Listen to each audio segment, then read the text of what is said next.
पुरानी हवेली की धुंधली रोशनी में बैठा वह बूढ़ा व्यवसायी एक समय पर अपने काम का बादशाह हुआ करता था।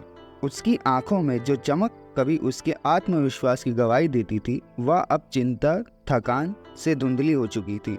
वह आदमी जिसने अपनी मेहनत और धैर्य से एक बड़ा साम्राज्य खड़ा किया था, अब धीरे धीरे अपने लक्ष्य से भटकने लगा था। लेकिन उसकी कहानी सिर्फ इतनी ही नहीं थी। यह एक ऐसी कहानी थी जो सब्र और हिम्मत की ताकत का सबूत बनकर सामने आई। रामनाथ अग्रवाल, एक नाम जो कभी सफलता का पर्याय माना जाता था, अब अपने घर में खो गया था। उसने अपने जीवन के 60 साल इस व्यवसाय को खड़ा करने में लगा दिए, लेकिन अब उसका धैर्य टूटता जा रहा था।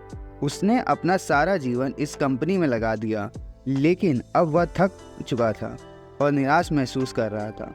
उसे लगने लगा था अब उसका समय समाप्त हो चुका है और शायद उसने सब कुछ यूं ही बर्बाद कर दिया। रामनाथ का एक बेटा और एक बेटी थी।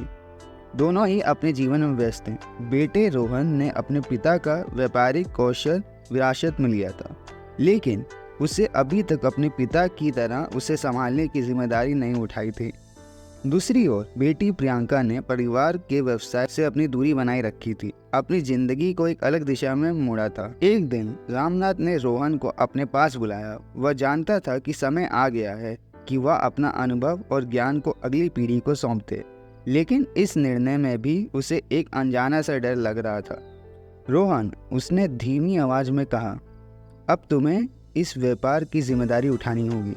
मैं अब थक चुका हूँ और लगता है कि मैं अब इस कार्य को ठीक से नहीं कर पा रहा हूँ।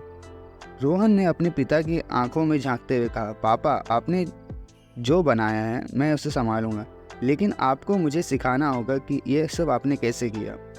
रामनाथ को फिर एक बार उम्मीद की किरण दिखाई दी, लेकिन वह अब भी अपने आप में खोया हुआ था। उसके भीतर संघर्ष चल रहा था, एक संघर्ष जो उसे तोड़ रहा था। समय बीतने लगा और रोहन ने अपने पिता के साथ काम करना शुरू कर दिया, लेकिन व्यापार में अचानक से कुछ मुश्किलें आने लगी। एक बड़ी डील जिस पर रामनाथ ने बहुत मेहनत की थी, वह टूटने के कगार पे थी। इस घटना ने रामनाथ को और भी अधिक निराश कर दिया। शायद अब मेरा समय समाप्त हो चुका है, उसने सोचा। शायद अब मुझे ये सब छोड़ देना चाहिए। इसी बीच उसके पुराने दोस्त मोहनलाल और श्याम बाबू ने उसे समझाया। उन्होंने रामनाथ को उसके पुराने दिनों की याद दिलाई, जब उसने पहली बार अपने व्यवसाय को शुरू किया था। याद है ना रामनाथ, जब हम छोटी सी दुकान में काम करते थे?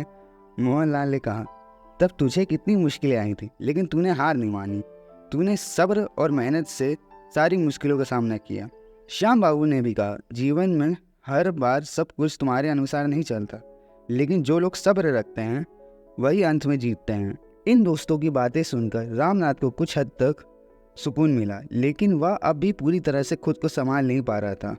कुछ दिनों बाद रामनाथ को एक पुराने मित्र द्वारा एक नाटक देखने का निमंत्रण मिला।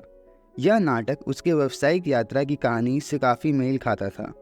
नाटक में दिखाया गया था कि कैसे एक वृद्ध व्यापारी ने अपने जीवन के आखिरी समय में धैर्य और हिम्मत के साथ अपने व्यवसाय को फिर से खड़ा किया था। नाटक के अंत में एक पंक्ति आई, धैर्य वह गुण है जो अंधेरे में भी आशा की किरण ढूंढ लेता है। यह पंक्ति रामनाथ के दिल में बस गई। उसे एहसास हुआ कि उसने जल्दी ही हार मान ली थी। उसे याद आया कि उसने हमेशा धैर्य और मेहनत से हर मुश्किल का सामना किया था, तो अब क्यों नहीं? नाटक से प्रेरित होकर रामनाथ ने अपने विचारों में परिवर्तन करना शुरू किया। उसने महसूस किया कि यदि वह अभी हार मान लेता है तो वह न केवल अपने आप से हार जाएगा, बल्कि अपने परिवार और अपने व्यापारिक विरासत से भी। उसने निर्णय लिया कि वह अपने बेटे को पूरी मेहनत और धैर्य से व्यापार में सफल होने में मदद करेगा। रामनाथ ने धीरे धीरे अपने काम में वापसी की। उसने अपनी ऊर्जा और ध्यान को एक बार फिर से अपने व्यापार में लगाया। उसने अपने बेटे रोहन के साथ मिलकर काम करना शुरू किया और हर छोटी बड़ी बारीकी उसे सिखाई। समय के साथ रोहन अपने पिता के साथ मिलकर व्यापार को एक नई दिशा में ले जाना शुरू किया। उन्होंने नई तकनीकों और विचारों को अपनाया और धीरे धीरे व्यापार फिर से खड़ा किया। इस बार रामनाथ ने देखा कि धैर्य और मेहनत के बल पर उन्होंने जो बिजनेस खड़ा किया था, वह अब नई पीढ़ी के हाथों में सुरक्षित है। रामनाथ ने अपने जीवन के अंतिम दिनों में यह सीखा कि धैर्य और सब्र वह गुण है जो किसी भी इंसान को जीवन के कठिन समय में भी मजबूत बनाते हैं। यह कहानी हमें सिखाती है धैर्य का महत्व। जीवन में हमें जब भी कभी कठिनाइयों का सामना करना पड़े, हमें धैर्य से काम लेना चाहिए। सब्र और समझदारी से हर समस्या का समाधान मिल सकता है। इसके साथ साथ यह कहानी हमें समय और अनुभव का लाभ भी समझाती है। किसी भी समस्या का समाधान रातों रात नहीं होता। समय और अनुभव के साथ हम किसी भी कठिनाइयों का सामना कर सकते हैं। जीवन में सकारात्मक दृष्टिकोण अपनाना बहुत जरूरी है, चाहे परिस्थितियाँ कितनी मुश्किल हो, और हमें उम्मीद रखनी चाहिए। इसके साथ साथ अंतर आत्मा की आवाज़ भी सुने। जीवन में जब भी आप मार्ग से भटके, अपने अंदर की आवाज़ को सुने। यह आवाज़ आपको सही मार्ग पर वापस ले जाने में मदद करेगी। और आखिरी में, जब भी आप अपना धैर्य खोने लगेंगे तो खुद से यह कहें, यह समय भी बीत जाएगा, बस एक कदम और, बस एक कदम और। अंत में यह कहानी हमें यह सिखाती है कि जीवन में धैर्य, सब्र और मेहनत ही हमें सफलता की ओर ले जाते हैं। जीवन में जब भी आप हिम्मत हारने लगे तो इस कहानी को जरूर याद करें और अपने अंदर की शक्ति को पहचानें, जो आपको हर मुश्किल से निकाल सकती है। सफलता आपकी कदम चूमे, बस धैर्य और सब्र के साथ आगे बढ़ते रहिए। अगर आपको हमारी कहानी पसंद आई तो हमें लाइक, शेयर और सब्सक्राइब जरूर करें, और आगे भी हमारे चैनल से जुड़े रहें। धन्यवाद।